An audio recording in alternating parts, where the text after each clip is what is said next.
সকাল সকাল ঘুম থেকে আমি উঠে পড়েছি। প্রত্যেকটা দিন আমাকে এই সকাল সকালই উঠে পড়তে হয়। সর্বপ্রথম আমি এই থালা বাসনগুলো মেজে আনবো, মেজে জামা কাপড়গুলো কেচে মাকে আমি তুলবো। এখন আমি জামাগুলো নিয়ে যাব, জামাগুলো আগে আমি ধুয়ে দেবো, কারণ রাতের বেলা মা অনেক জামা ভিজিয়েছে। এখনও অনেক জামা আছে, এইগুলো এখন অর্ধেক ভেজানো হয়েছে।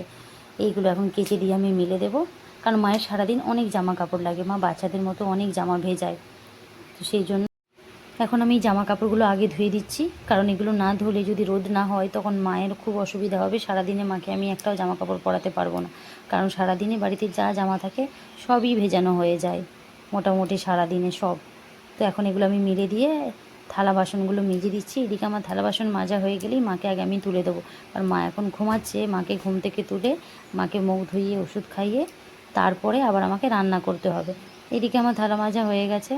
এই যে আমি ওষুধ নিয়ে চলে এসেছি, মাকে খাইয়ে দিয়েছি, ওষুধগুলো আমি নিয়ে এসেছি, মাকে খাওয়াবো। এখন আমি মাকে ওষুধ খাওয়ানো হয়ে গেছে, এখন আমি চলে এসেছি চাল ধুতে। ভাতটা আমি আগে চাপিয়ে দেবো, এখনও অনেক কাজ বাকি আছে। বাড়িতে রুগী থাকলে তো সারাদিন অনেক কাজই থাকে, তো কাজের আর শেষ থাকে না।